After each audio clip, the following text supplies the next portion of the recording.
ஜோதி ரகசியங்கள் நேயர்கள் அனைவருக்கும் வணக்கம். நான் தான் வயசு வழக்கம் பேசுறேன். இன்னைக்கு ஒரு முக்கியமான டாபிக் பத்தி தான் பேச போறோம். அதனால ஸ்கிப் பண்ணாம முழுமையாக பார்த்து பயன்பெறுங்கள். அதாவது ஒருவர் போதை பழக்கத்திலிருந்து விடுதலை எப்போது ஆவார், அதாவது ஜோதி ரீதியாக இதை நம்ம பார்க்க போறோம். அதாவது அளவை மீறினால் அமிர்தமும் நஞ்சு என்றது கேள்விப்பட்டிருப்போம். அதன் அடிப்படையில ஒரு சிலர் என்ன பண்றாங்கன்னா, இந்த போதை சார்ந்த விஷயங்கள் சொல்லக்கூடிய இந்த மது பழக்கம், புகையில, கஞ்சா, இந்த பான் மசாலா இது போன்ற இந்த போதை பழக்கங்களுக்கு அடிமையாகி தான் கஷ்டப்படுவது மட்டும் இல்லாமல் தன்னை சார்ந்தவங்களையும் கஷ்டப்பட வரக்கூடிய சூழல் என்பது சமீப காலமாகவும் அதிகமாகிக் கொண்டே வருகிறது.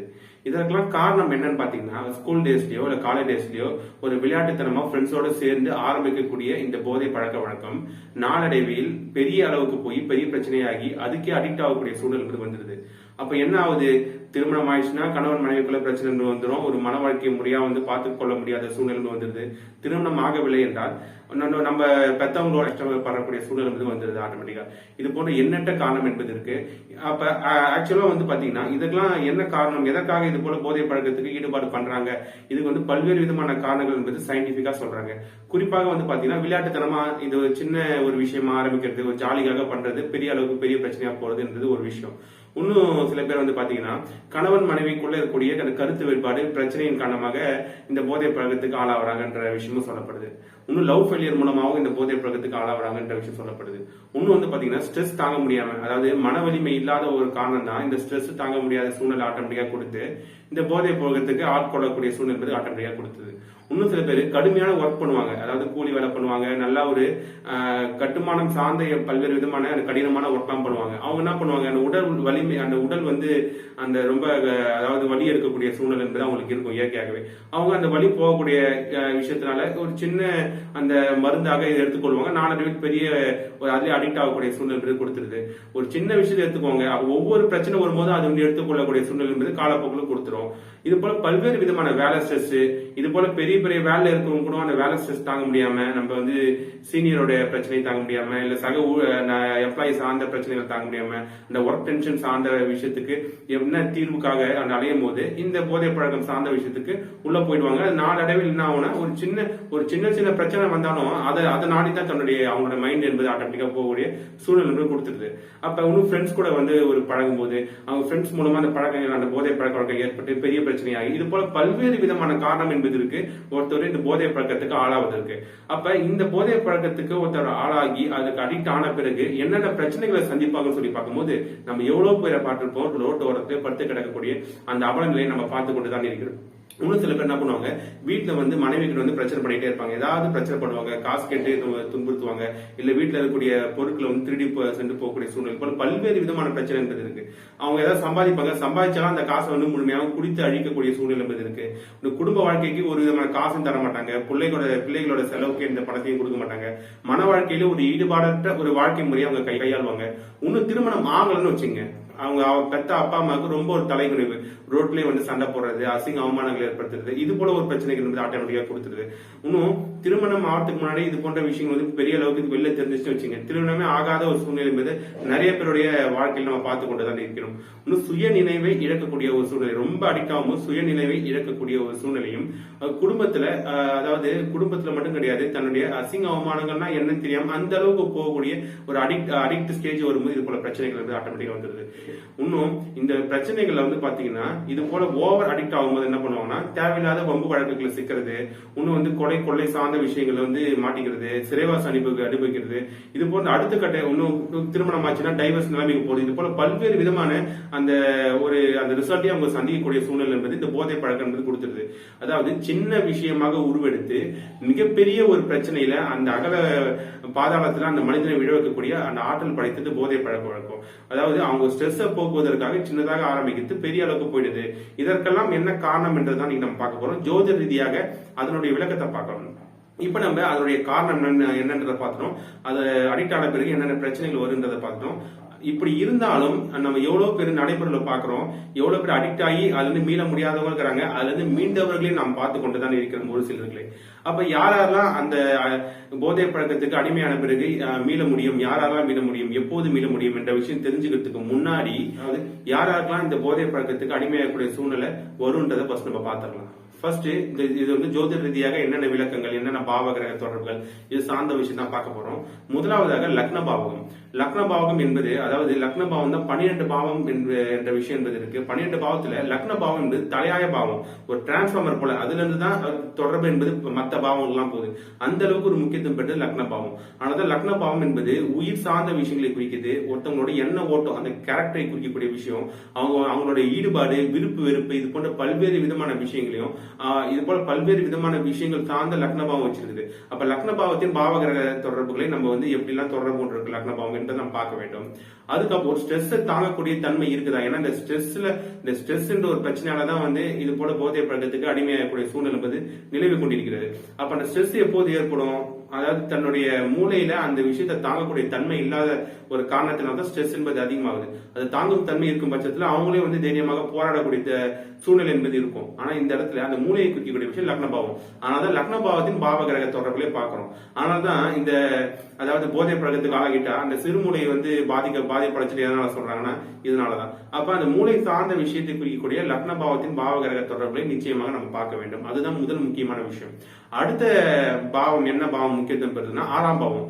அதாவது ருணரோக சத்துருஸ்தானம் என்று சொல்லக்கூடிய 6ஆம் பாவம் என்பது உணவு பழக்க வழக்கத்தை குறிக்கும், உடல் ஆரோக்கியம் சார்ந்த வகையில குறிக்கும். உணவு பழக்க வழக்கத்தை குறிக்கக்கூடிய 6ஆம் பாவம் அதாவது உடல் ஆரோக்கியம் சார்ந்த உணவை எடுத்துக்கொள்வாரா, தன்னை அழிக்கக்கூடிய உணவு வகைகளை எடுத்துக்கொள்வாரா என்பது 6ஆம் பாவம் தான் குறிக்கும்.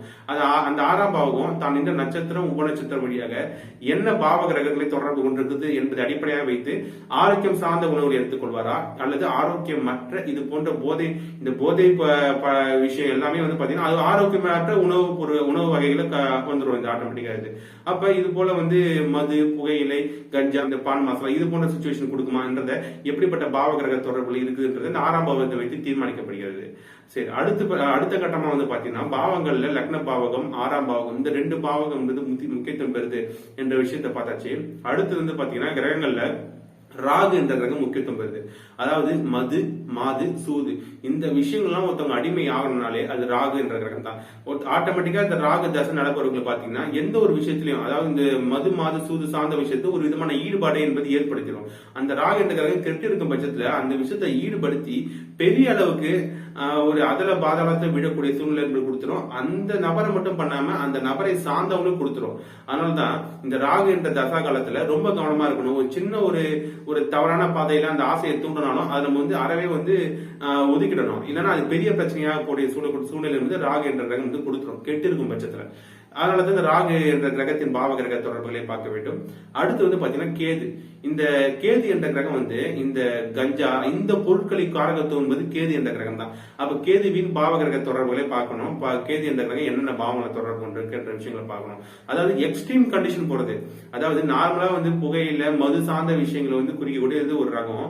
அதுலயே வந்து அடுத்த கட்ட நிலைமையை போய் ரொம்ப அடிக்ட் ஆகக்கூடிய சூழ்நிலை கேது என்ற கிரகம் ஏற்படுத்துது. அந்த கஞ்சா இது போல விஷயங்களை வந்து ஈடுபடுத்தக்கூடிய சூழ்நிலை கொடுத்துருது. அதனால கேதுவின் பாவ கிரக தொடர்புகளையும் பார்க்க வேண்டும். அதுக்கப்புறம் சனியும் பார்க்கணும். சனி வந்து பாத்தீங்கன்னா அந்த தாழ்வு மனப்பான்மையை கொடுக்கக்கூடியவர், மேலும் சுய நினைவை இழக்கக்கூடியவர், தான் யார் என்று அறிய முடியாத ஒரு சூழ்நிலையை கொடுக்கக்கூடியவர், தன்னிலை மறந்த சூழ்நிலை கொடுக்கக்கூடியவர். இந்த விஷயங்கள் எல்லாமே வந்து பாத்தீங்கன்னா போதை பழக்கத்துக்கு ஆளாகிறாங்களோ அவங்களுக்கு தான் ஏற்படும். அப்ப சனி என்ற கிரகத்தின் பாவ கிரக தொடர்புகளை பார்க்க வேண்டும். அப்ப பொதுவாகவே ராகு, கேது, சனி என்ற 3 கிரக அமைப்புகளை பார்க்கணும். இதுக்கு முன்னாடி வந்து லக்ன பாவகம் ஒருத்தவங்களோட கேரக்டரை குறிக்கக்கூடியது, அந்த விருப்பு வெறுப்புகளை குறிக்கக்கூடிய அவங்களுடைய அபிலாசைகள் ஆசைகள் சார்ந்த விஷயங்களை குறிக்கக்கூடிய லக்ன பாவத்தின் அமைப்பையும் அவங்க என்ன உணவு பழக்க வழக்கம் எடுத்துப்பாங்க அவங்க ஆரோக்கிய நிலையை குறிக்கக்கூடிய 6ஆம் பாவத்தின் அமைப்பையும் நம்ம பார்க்க வேண்டும். இந்த விஷயங்கள் என்னென்ன பாவகிரக தொடர்புகள் ஏற்பட்டிருக்கின்றதை பார்க்கணும். அதுக்கு முன்னாடி ராசிகள்ல 12 ராசிகள் மேஷம் முதல் மீனம் வரை இருக்கக்கூடிய 12 ராசிகள்ல குறிப்பாக இந்த பஞ்சபூதங்கள்ல நெருப்பு, நிலம், காற்று, நீர் இந்த 4 பூதங்களை 12 ராசிகளுக்கு பிரிச்சு வச்சிருக்காங்க. அந்த வகையில வந்து இந்த நீர் ராசிகள் என்று சொல்லக்கூடிய கடகம், விருச்சிகம், மீனம் இந்த ராசிகள் வந்து பாத்தீங்கன்னா நீர் என்பது இந்த மது சார்ந்த விஷயங்களை குறிக்கக்கூடிய ஒரு அமைப்புல வந்துருது. அப்ப தவறான ஒரு கிரகம் பாவ கிரக தொடர்பு பெற்று இந்த நீர் ராசிகளை கடகம், விருச்சிகம், மீனத்துல இருக்கும்போது இது போன்ற இன்னும் எக்ஸ்ட்ரீம் கண்டிஷனுக்கு அடிக்ட் ஆகக்கூடிய சூழ்நிலை வந்து கொடுத்துருது. அதே போல வந்து பாத்தீங்கன்னா இந்த காற்று ராசி என்பது புகையிலை சம்பந்தப்பட்ட காற்றுனாலே புகை சார்ந்த விஷயங்களை குறிக்கக்கூடியது. அப்ப புகை இது போன்ற அந்த புகையிலை கஞ்சா இது போன்ற விஷயங்களுக்கு அடிக்ட் ஆகணும்னா அது காற்று ராசிகள் சொல்லக்கூடிய மிதுனம், துலாம், கும்பம் இந்த ராசிகள் குறிக்குது. இந்த ராசிகள்ல என்னென்ன கிரகங்கள் தொடர்பு கொண்டிருக்கு என்ற விஷயங்கள் பார்க்கணும். அதுதான் இப்ப நம்ம அடுத்த கட்டமா பாக்குறோம். ஃபர்ஸ்ட் என்னென்ன விஷயங்கள் பார்க்கணும்ன்றத பார்த்தாச்சு. அடுத்து இப்போ வந்து பாத்தீங்கன்னா எப்படிப்பட்ட பாவகிரக தொடர்புகள் எந்த ராசிகளை தொடர்பு கொண்டிருக்கணும் இது போல அடிக்ட் ஆகணும் அப்படின்ற விஷயம் நம்ம பார்க்க போறோம். முதலாவதாக லக்னபாவது சப்ளாடாக ராகு, கேது, சனி இந்த 3 கிரகங்கள் வந்து மேலே சொன்ன நீர் அல்லது காற்று ராசிகளை இருக்கும் போது இந்த புகையிலை சம்பந்தப்பட்ட விஷயத்துல போதை பழக்கத்துக்கு அடிமையாக என்பதற்கு முன்னாடி அதன் சார்ந்த விதத்துல ஆசையை தூண்டும். நம்ம ஏன்னா அது வந்து அந்த அந்த ராசிகள் அமர்ந்து கெட்ட பாவங்களை தொடர்பு கொள்ளும் போது அது வந்து அடிக்ட் அப்படின்ற சுச்சுவேஷன் வரும். ஆனா அந்த ராசிகள் வந்து அமர்ந்திருக்கும் போது அந்த ஆசைகள் அந்த போதை பழக்கம் உட்கொள்ளணும் அப்படின்ற ஒரு ஆசையை வந்து ஆட்டோமேட்டிக்கா கொடுத்துரும். ஆனா அது உட்கொண்டு அடிக்ட் ஆகக்கூடிய சூழ்நிலை அந்த கரெக்டா எப்படி அந்த தொடர்புகள் இருக்குன்றத பாக்கணும். இப்ப சப்போஸ் வந்து பாத்தீங்கன்னா லக்னம் பார்த்து சப்ளாடா ஏதாவது ஒரு கிரகம் வந்து தான் இந்த நட்சத்திரம் உப நட்சத்திரம் மூலமாக நான் முன்னாடியே சொன்ன ராகு, கேது, சனி இந்த கிரகம் வந்து தொடர்பு கொண்டு பாவங்கள் அடிப்படையில் 6ஆம் பாவத்தை தொடர்பு கொண்டு வச்சுக்கோங்க. 6ஆம் பாவம் என்பது உணவு பழக்க வழக்கத்தை குறிக்கும். அதுவும் வந்து பாத்தீங்கன்னா லிமிட்டா அந்த மது போதைக்கு அந்த எடுத்துக்கொள்ளக்கூடிய சூழ்நிலை கொடுத்துரு. சில பேர் பார்த்திருப்பீங்க, அதாவது கொஞ்சமா எடுத்துப்பாங்க, ஒரு மருந்து மாரி பயன்படுத்திப்பாங்க, பெரிய அளவுக்கு அது மூலமா அடிக்ட் ஆகக்கூடிய சூழ்நிலை அவங்களுக்கு இருக்காது. அது போன்ற நபர்கள்லாம் பாத்தீங்கன்னா வச்சுங்க லக்ன பாவத்தோடு ராகு, கேது, சனி தொடர்பு கொண்டு பாவங்கள் அடிப்படையில் 6ஆம் பாவத்தை மட்டும் தொடர்பு கொள்றவங்களை பாத்தீங்கன்னா லிமிட்டாக அந்த போதை சார்ந்த மதுவோ புகை சார்ந்த புகையிலை சம்பந்தப்பட்ட விஷயமோ எதுவா இருந்தாலும் லிமிட்டா வச்சுப்பாங்க. அதுவே லக்ன பாவத்தோட ராகு, கேது, சனி தொடர்பு கொண்டு 6, 12ஆம் பாவத்தை தொடர்பு கொண்டுன்னு வச்சுங்க, அவங்க தான் என்ன பண்ணுவாங்க, அதுல வந்து எவ்வளவு எடுத்துக்கினாலும் ஒரு சாட்டிஸ்பிகேஷனே ஆகாது அவங்களுக்கு. அந்த சாட்டிஸ்பிகேஷன் ஆகாத ஒரு காரணத்தினால் மென்மேலும் எடுத்துக்கொள்ளக்கூடிய சூழ்நிலை வந்து கொடுத்துட்டு, அதாவது லக்ன பாவத்தோட ராகு, கேது, சனி தொடர்பு கொண்டு 6, 12ஆம் பாவம். 12ஆம் பாவம் என்பது அன்சாட்டிஸ்பாக்சன் அப்படின்ற ஒரு காரகத்தை வச்சிருக்கு. அப்ப அந்த 12ஆம் பாவம் சார்ந்த விஷயம் 6, 12 லக்ன பாவத்தோட தொடர்பு கொண்டு ராகு, கேது, சனி தொடர்பு கொள்ளும்போது இந்த போதை பழக்கத்தின் மூலமாக ஒரு சாட்டிஸ்பை ஆகாத ஒரு சூழ்நிலை கொடுத்து அதை மென்மேலும் இருக்கக்கூடிய ஒரு கண்டிஷனை கொடுத்துரும். இன்னும் வந்து பாத்தீங்கன்னா லக்ன பாவத்தோடு ராகு, கேது, சனி தொடர்பு கொண்டு 4, 6, 10, 12 தொடர்பு கொண்டு வச்சுங்க டே நைட்டா கண்டினியூஸா இது வந்து உட்கொள்ளக்கூடிய சூழ்நிலை கொடுத்துருது. அதாவது தினமும் வந்து சில பேர் வந்து இந்த போதை பழக்கத்தை எடுத்துக்கொள்ளக்கூடிய சூழ்நிலை அதை அப்படியே கொடுத்துரும். யாரா இருக்கலாம் லக்ன பாவத்தோடு ராகு, கேது, சனி தொடர்பு கொண்டு 4, 6, 10, 12 தொடர்பு கொண்டுச்சுன்னா ஒரு டே நைட்டா இந்த பழக்கத்தை வந்து ஒரு ரொட்டீனாவே ஒரு கடைபிடிக்கக்கூடிய சூழ்நிலை தான் அதை அப்படியே கொடுத்துருது. ஏன்னா 4, 10 என்பது ஒரு விஷயத்தை வந்து கண்டினியூஸா பண்ணக்கூடிய ஒரு தன்மை. அதாவது 5ஆம் பாவம் என்பது இயற்கை சார்ந்த விஷயத்தை குறிக்கும். 5ஆம் பாவத்துக்கு 12ஆம் பாவம் 4ஆம் பாவமோ 10ஆம் பாவமோ, இந்த 10ஆம் பாவம் என்பது 16ஆம் பாவத்துக்கு 12ஆம் பாவம். 4, 10 என்பது கண்டினியூஸா ஒரு விஷயத்தை வந்து ருட்டீனா பண்ணக்கூடிய சூழ்நிலை கொடுத்துரும். ஆனா தான் ராகு, கேது, சனி லக்ன பாவத்தோட தொடர்பு கொண்டு 4, 6, 10, 12 இது போன்ற பாவங்களை தொடர்பு கொள்ளும் பட்சத்துல அந்த போதை பழக்கத்தை டே அண்ட் நைட்டா ருட்டீனா இது கடைபிடிக்கக்கூடிய சூழ்நிலை கொடுத்துருது. இந்த விஷயம் மென்மேலும் அடிக்ட் ஆகி தன்னைத்தானே ஒரு அழித்துக் கொள்ளக்கூடிய சூழ்நிலை பிற்பகுதியில வரும். அடுத்த கட்டமா வந்து பாத்தீங்கன்னா லக்ன பாவத்தோடு இந்த ராகு, கேது, சனி தொடர்பு கொண்டு 4, 6, 8, 10, 12 இந்த 8ஆம் பாவம் அப்படின்ற 8ஆம் பாவம் ஒரு வில்லன் போல ஒருவருக்கு அசிங்கம், அவமானங்களையும், வலி, வேதனைகளையும் தன்னைத்தானே அழித்துக் கொள்ளக்கூடிய ஒரு மரண வரைக்கும் செல்லக்கூடிய குறிக்கக்கூடியது 8ஆம் பாவம். அப்ப 8ஆம் பாவகம் 4, 6, 8, 10, 12 தொடர்பு கொண்டு லக்ன பாவத்தோட ராகு, கேது, சனி தொடர்பு கொள்ளும் போது தன்னைத்தானே இந்த மது பழக்கத்துக்கு ஓவர் அடிக்ட் ஆகி தன்னைத்தானே அழித்துக் கொள்ளக்கூடிய சூழ்நிலை கொடுக்கக்கூடிய விஷயம். இறுதியாக இந்த லக்ன பாவகம் 5, 8, 12 தொடர்பு கொண்டு மேலே சொன்ன 3 கிரகங்கள் தொடர்பு கொள்ளும் போது 5 என்பது மதிப்பு மரியாதை குறிக்கும். அந்த 5, 8, 12 கனெக்ட் ஆகும்போது என்ன ஆகும்னா லக்ன பாவத்துல தன்னிலை மறந்து சுயநினைவை இழந்து அசிங்கம், அவமானம் படக்கூடிய சூழ்நிலை. எவ்வளவு பேர் ரோட்ல நம்ம வந்து ஸ்ட்ரீட்ல எல்லாம் பார்த்திருப்போம், அவர் படுத்து கிடப்பாங்க. அந்த அளவுக்கு ஒரு தன்னிலை மறக்கக்கூடிய சூழ்நிலையை ஏற்படுத்தும் 5, 8, 12ஆம் பாவம் லக்ன பாவத்தோட தொடர்பு கொண்டு ராகு, கேது, சனி சம்மதம் பெறும் பட்சத்துல. இப்படிப்பட்ட தொடர்புகள் முன்னாடி நான் சொல்லியிருக்கேன். இப்ப லக்ன பாவத்தோட எப்படிப்பட்ட பாவகிரகங்கள் தொடர்பு கொண்டுச்சுன்னா இது சார்ந்த வகையில ஏற்படுன்றதை பார்த்திருக்கோம். அடுத்த கட்டமா 6ஆம் பாவத்தை நம்ம பார்க்கணும். 6ஆம் பாவத்துக்கு சப்ளாடா எந்த கிரகம் வந்து தான் இந்த நட்சத்திரம் உப நட்சத்திரம் மூலமாக எப்படிப்பட்ட பாவகிரகங்கள் தொடர்பு கொண்டுச்சுன்னா முன்னாடியே சொன்ன 6ஆம் பாவம் என்பது உணவு பழக்க வழக்கத்தை குறிக்கும். அந்த உணவு பழக்க வழக்கம் அதாவது ஆரோக்கியம் தரக்கூடிய உணவு பழக்க வழக்கமா, அதாவது ஆரோக்கியமற்ற உணவு பழக்க வழக்கமா, இது போன்ற போதை பொருள் சம்பந்தப்பட்ட விஷயங்களை குறிக்குமா என்பதை அந்த என்ன பாவங்களை தொடர்பு கொண்டிருக்கு, என்ன கிரகங்கள் 6ஆம் பாவம் தொடர்பு கொண்டிருக்கு தீர்மானிக்கப்படுது. சப்போஸ் வந்து ஒருத்தர் வந்து பாத்தீங்கன்னா 6ஆம் பாவத்தோட ராகு, கேது சனி, இதே போல ஆரோக்கியத்தை குறிக்கக்கூடிய உணவு பழக்க வழக்கத்தை குறிக்கக்கூடிய ராகு கேது சனி எல்லாமே வந்து பாத்தீங்கன்னா, அதாவது தன் ஆரோக்கியத்தை கெடுக்கக்கூடிய உணவு பழக்க வழக்கக்கூடிய வகைகள்ல வந்துடும். அதாவது குறிப்பா இந்த மது வகைகள் சம்பந்தப்பட்டது.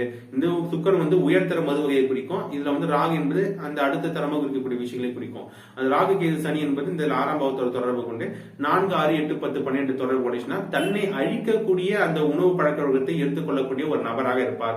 அதன் மூலமாக அவருக்கு பின்னாளில் பெரிய அளவுக்கு பிரச்சனை, உடல்நல சீர்கேடு ஏற்படக்கூடிய ஒரு அமைப்பா வந்துரும்ன்றத தெரியுது. இப்ப இன்னும் ஒரு சில கிரக காம்பினேஷன் மட்டும் குறிப்பாக ஒன்று பார்ப்போம். இப்ப 6ஆம் பாவத்துக்கு சப்ளாடாக ராகு வந்து ராகு சந்திரன் ஸ்டார்லயோ அல்லது சுக்கிரன் ஸ்டார்லயோ நிற்கும் போது சந்திரன் சுக்கிரன் எல்லாமே வந்து இந்த 2 கிரகமும் நீர் கிரகங்கள். அப்ப ஓவராக 6ஆம் பாவத்துக்கு சப்ளாடாக ராகு வந்து சந்திரன் ஸ்டார்லயும் சுக்கிரன் ஸ்டார்லயும் நின்று நீர் ராசிகள் சொல்லக்கூடிய கடகம், விருச்சிகம், மீனத்துல இருக்கும் பட்சத்துல இந்த மது வகைகள் சார்ந்த வகையில ஓவரா அடிக்ட் ஆகி கண்டினியூஸா ரொட்டீன் பண்ணி அது வந்து அதுல பின்னால பிரச்சனை வரக்கூடிய அமைப்பு கண்டினியூஸா வந்துடும். இதன் மூலமா என்ன ஆகும்னா அவருக்கு மட்டும் பிரச்சனை இல்ல, தன் குடும்பத்தையும் பார்த்துக் கொள்ள முடியாத சூழ்நிலை, மனைவி கிட்டையும் பிரச்சனை பண்ணுவாங்க. ஒரு பெரிய அளவுக்கு ஒரு உறவு சொந்த பந்த அட்ட நிலையை கொடுத்தக்கூடிய சூழ்நிலை கொடுத்துருது. அவங்க பெரிய அளவுக்கு யாரும் மதிக்க முடியாத ஒரு சூழ்நிலை கொடுத்துருது. அடுத்து 6ஆம் பாவத்துக்கு சப்ளாடா ராகு வந்து கேது நட்சத்திரத்தோ சனி நட்சத்திரத்துல இருக்கும்போது கேது சனிலாம் வந்து பாத்தீங்கன்னா கஞ்சா, அபின், எராயின், பான் மசாலா புரியக்கூடிய விஷயம், இதுக்குள்ள அடிக்ட் ஆகக்கூடிய சுச்சுவேஷன் தொடர்புகள் 4, 6, 8, 10, 12 தொடர்பு ஓவர் அடிக்ட் ஆயிடுவாங்க. இது அடுத்த கட்டமா விஷயமா இருக்குது. சப்போஸ் ஒருத்தருக்கு வந்து பாத்தீங்கன்னா சில பேர் நம்ம பார்த்திருப்போம், அதாவது அவங்க வந்து ஒரு குறிப்பிட்ட நாள் வரைக்கும் நல்லா சார்ந்த அந்த போதைப் பொருட்கள், போதை பழக்க அடிமையா இருப்பாங்க. பின்னால வந்து அதுல இருந்து விடுதலை ஆகி நார்மல் கண்டிஷன் வரக்கூடிய சூழ்நிலை. அவங்களும் எப்படின்னு பாத்தீங்கன்னா அந்த கொடுப்பனை இருக்கு. அதாவது லக்ன பாவகம் 6ஆம் பாவம், அதாவது ஒரு எண்ண ஓட்டத்தை குறிக்கிற லக்ன பாவமும் ஆரோக்கியம் சார்ந்த வகையில குறிக்கக்கூடிய 6ஆம் பாவமும் கொடுப்பனை வந்து பெரிய கெட்டு இருக்காது. 5, 7, 11 இது போன்ற பாவங்கள்லாம் தொடர்புடைச்சுன்னா அவங்க இது போன்ற பழக்க வழக்கம் இருக்காது. அது போன்ற பாவங்களை வந்து லக்ன பாவகம் மற்றும் 6ஆம் பாவம் தொடர்பு கொண்டு இருக்கும். ஆனா நடப்பு தசா புத்தி வந்து ராகு தசையோ கேது தசையோ சனி தசையோ 6, 8, 12 தொடர்பு கொண்டு இருக்கும் பட்சத்துல அந்த குறிப்பிட்ட தசா காலகட்டத்துல கொஞ்சம் அடிக்ட் ஆகக்கூடிய சூழ்நிலை தற்காலிகமாக ஏற்படும். ஆனா அந்த தசா முடியும் பட்சத்தில் இந்த போதை பழக்கத்திலிருந்து அவங்க அந்த விடிவு காலம் போல ஏற்பட்டு அவங்க வந்து நார்மல் கண்டிஷன் வந்துருவாங்க. அதுக்கப்புறம் நம்ம எவ்வளவு பேர் பார்த்திருப்போம், அதாவது ரொம்ப ஒரு குடிகாரராக இருக்கக்கூடிய சூழ்நிலை, ஆனா ஒரு குறிப்பிட்ட நாள் பிறகு திருந்தக்கூடிய மனிதர்களே நம்ம நடைமுறையில பார்த்து கொண்டு தான் இருக்கிறோம். அவங்க எல்லாம் பாத்தீங்கன்னா கொடுப்பனை நல்லா இருக்கும், தசா பத்தி சரி இருக்காது, தசா காலம் வந்து சரி இருக்காது, ஆட்டோமேட்டிக்கா இது போல அது முடிச்ச பிறகு நார்மல் கண்டிஷன் வந்துருவாங்க. இது ஒரு விஷயமா எடுத்துக்கலாம். இப்ப இதன் வரிசையில இப்ப நம்ம யாரெல்லாம் இந்த போதை பழக்கத்துக்கு அடிமையாகக்கூடிய சூழ்நிலை வரும், தற்காலிகமா எப்படி யாருக்கு ஏற்படும் இந்த விஷயம் நம்ம பார்த்திருக்கோம். இப்ப எப்ப இதுல இருந்து விடுதலை ஆவார்கள், இந்த போதை பழக்கத்திலிருந்து இந்த நார்மல் கண்டிஷனுக்கு எப்ப வருவாங்க அப்படின்னு சொல்லி பாத்தீங்கன்னா, குறிப்பாக நான் முன்னாடியே சொன்னது போல பாவங்கள் என்பது ரொம்ப வலிமையானது. இந்த போதை பழக்கத்தை ஏற்படுத்தக்கூடிய பாவங்கள் அப்படின்னு சொல்லி பார்க்கும்போது 6, 8, 12 12ஆம் பாவம் என்பது அன்சாட்டிஸ்பாக்சன், அதாவது ஒரு சாட்டிஸ்ஃபையே ஆக முடியாத ஒரு சூழ்நிலை குறிக்கக்கூடியது 12ஆம் பாவம். அதே போல 8ஆம் பாவம் என்பது அதை வந்து திருப்பி ஒரு விஷயத்தை பண்ணக்கூடிய விஷயங்களை குறிக்குது. 6ஆம் பாவம் என்பது உணவு பழக்க வழக்கத்தை குறிக்குது. அப்ப 6, 8, 12 என்பது ஒருவரை இது ஒரு குறிப்பிட்ட அந்த போதை சார்ந்த விஷயங்களை ஈடுபடுத்தி அடிக்ட் ஆக வச்சிடும். இந்த 6, 8, 12க்கு 12ஆம் பாவம் என்பது அந்த பாவத்தை கெடுக்கும். அப்ப 6ஆம் பாவத்துக்கு 12ஆம் பாவம் 5ஆம் பாவம் என்பது தெளிவான சிந்தனை ஓட்டத்தை குறிக்கக்கூடிய விஷயம், சுய கௌரவம், அந்தஸ்து, மரியாதை, இது போன்ற விஷயங்களை குறிக்கக்கூடியது 6க்கு 12 5ஆம் பாவம். அதே போல 8ஆம் பாவத்துக்கு 12ஆம் பாவம் 7ஆம் பாவம் என்பது உடலின் சமநிலையை குறிக்கும். உடலின் சமநிலை இருக்கும்போது ஒருத்தவங்க போதையை தேடி போக மாட்டாங்க. அப்ப 7ஆம் பாவம் என்பது போதை பழக்கத்திலிருந்து விடுதலை ஆகக்கூடிய ஒரு பாவகம் என்பது 7ஆம் பாவகம். அதே போல 12ஆம் பாவத்துக்கு 12ஆம் பாவமான 11ஆம் பாவம் என்பது அதுவும் வந்து பாத்தீங்கன்னா நல்ல ஒரு அந்தஸ்து, கௌரவமான வாழ்க்கை தரத்தை குறிக்கக்கூடிய ஒரு விஷயம். அப்ப இந்த 6, 8க்கு 12ஆம் பாவமான 5, 7, 11 இந்த பாவத்தை தொடர்பு கொண்டு ஒரு தசா வரும் காலகட்டத்தில் இவர்கள் போதை பழக்கத்திலிருந்து விடுதலை ஆவார்கள் என்ற விஷயம் வந்து ஆட்டோமேட்டிக்கா நம்ம எடுத்துக்கலாம். இதே போல எவ்வளவு பேருக்கு எண்ணற்ற நபர்களுக்கு நம்ம வந்து பார்த்திருக்கோம், நம்ம நிறைய விஷயங்கள் சொல்லியிருக்கோம். இவங்க இதுல இருந்து விடுதலை ஆக மாட்டாங்கன்றத சொல்லியிருக்கோம். விடுதலை ஆகக்கூடிய சூழல் இருந்துச்சுன்னா நம்ம இந்த காலகட்டத்துக்கு மேல விடுதலை ஆவாங்க அப்படின்ற விஷயம் நம்ம சொல்லியிருக்கோம். அதே போல நம்ம சொன்னது கரெக்டாகி எவ்வளவு பேர் அவங்களோட ஃபீட்பேக் நம்ம மறுபடியும் ஜாதகம் பார்க்கும்போது எவ்வளவு பேர் சொல்லியிருக்காங்க. இதை நடைமுறை நம்ம பார்த்த விஷயம். அப்ப 5, 7, 11 தொடர்பு கொண்ட தசா. ஏன்னா தசா என்பதுதான் ஒரு மனிதனின் நிலையான விஷயங்களை குறிக்கும். ஆயுள், ஆரோக்கியம், உணவு பழக்க இருக்கும். திருமண உறவு, தாம்பத்தியம், வேலை சார்ந்த விஷயம், உங்க பல்வேறு விதமான மனிதனின் நிலையான விஷயங்களை தசா என்ற ஒரு கொடுப்பனை தான் தீர்மானிக்கும். அந்த வகையில எந்த தசா எந்த எந்த ஒரு கிரகத்தின் தசாவாக இருந்தாலும், சூரியன் முதல் சூரியன், சந்திரன், செவ்வாய், எந்த கிரகத்தின் நவ கிரகத்துல எந்த கிரகத்தின் தசாவாக இருந்தாலும் அந்த கிரகம் தான் நின்ற நட்சத்திரம் உபநட்சத்திரம் மூலமாக 5, 7, 11 தொடர்பு கொண்டு ஒரு தசா நடக்கும் பட்சத்தில் அவர்கள் இந்த போதை பழக்கத்திலிருந்து விடுதலை ஆவார்கள் என்று நான் சொல்லிக்கிறேன். அவங்க என்ன பண்ணணும், ஒரு சில பேர் ரொம்ப கஷ்டப்படுறாங்கன்னு வச்சுங்க, அவங்களுக்கு ஒரு ரிலீஃப் கிடைக்கணும் அப்படின்னு சொல்லி எவ்வளவு பேர் கேட்க வருவாங்க. நம்ம என்ன பண்ணுவோம், அவங்க ஜாதகத்துல ஏதாவது குறிப்பிட்ட கிரகம் இந்த போதை பழக்கத்திலிருந்து மீள்வதற்கு சாதகமான அமைப்புல இருக்கும். 5, 7, 11 தொடர்பு கொண்டிருக்கும். அப்ப அந்த 5, 7, 11 தொடர்பு கொண்ட கிரகம் என்னன்றது கண்டுபிடித்து அந்த கிரகத்தின் ஆற்றல்களை அவர்களுக்கு செலுத்துவதன் மூலம் நம்ம என்ன பண்ணலாம், அந்த தசா வராமல் இருந்தாலும் அவங்களுக்கு ஒரு தற்காலிக விடிவாக அந்த கிரகத்தின் ஆற்றலை கொடுப்பதன் மூலமாக அவங்களுக்கு ஒரு விடிவை ஏற்படுத்த முடியும் என்ற விஷயம் சொல்லிக்கிறேன். அதற்கு அவர்களின் தனிப்பட்ட ஜாதகத்தை பார்த்தால் மட்டும்தான் எந்த கிரகம் அவர்களை போதை பழக்கத்திலிருந்து விடுதலை ஆகக்கூடிய தன்மையில இருக்குன்றதை கண்டுபிடிக்க முடியும். அதற்கப்புறம் அந்த கிரகத்தின் ஆற்றல்களை அவங்களுக்கு எடுத்து சொல்ல முடியும் என்று சொல்லி இந்த பதிவை எடுத்துக் கொள்கிறேன். மேலும் உங்களுக்கு ஜாதகம் பார்க்கணும், திருமண பொருத்தம், நியூமராலஜி, ஜெம்ஸ்டோன்ஸ் ப்ரிஃபர் பண்ணணும், இன்னும் குலதெய்வம் சார்ந்த விஷயம் கண்டுபிடிக்கணும், இது போன்று எதுவாக இருந்தாலும் கேபி செல் ஆஸ்ட்ராலஜி கஷ்டம் எடுத்துட்டு இருக்கோம். எதுவாக இருந்தாலும் எந்த ஆலோசனை இருந்தாலும் என்னுடைய கான்டாக்ட் மற்றும் வாட்ஸ்அப் நம்பர் இந்த வீடியோ லிங்க் டிஸ்கிரிப்ஷன் கொடுத்துருக்காங்க. அதன் மூலமாக என்ன அணுகுனீங்கன்னா உங்களுக்கு தகுந்த ஆலோசனை என்பது வழங்கப்படும். மேலும் ப்ரீவியஸ் வீடியோஸ் வந்து இம்பார்ட்டன்டான வீடியோஸ், முக்கியமான வீடியோஸ் தான் போட்டிருக்கோம். வேலை, தொழில், குழந்தை, திருமணம், இது போல் பல்வேறு விதமான விஷயங்கள் போட்டிருக்கோம். எல்லாமே ஆஸ்ட்ரோபார் கடன் பிளேலிஸ்ட் இருக்கு. அந்த பிளேலிஸ்ட் லிங்க் இந்த வீடியோ கீழே டிஸ்கிரிப்ஷன் கொடுத்துருப்பாங்க. அதன் மூலமா போய் ப்ரீவியஸ் வீடியோஸ் பார்த்துங்க. இந்த வீடியோ உங்களுக்கு பிடிச்சிருந்தா லைக் பண்ணுங்க, உங்க ஃப்ரெண்ட்ஸ்க்கு யூஸ்ஃபுல்லா இருக்கும் ஷேர் பண்ணுங்க. உங்களுக்கான சந்தேகங்களை கீழே வந்து கமெண்ட் செக்ஷன்ல பதிவிடுங்க, நான் உங்களுக்கு ரிப்ளை பண்றேன். இப்போது உங்களுக்கு விடைபெறுகிறேன். உங்களின் ஆஸ்ட்ரோபார் கடன். நன்றி, வணக்கம்.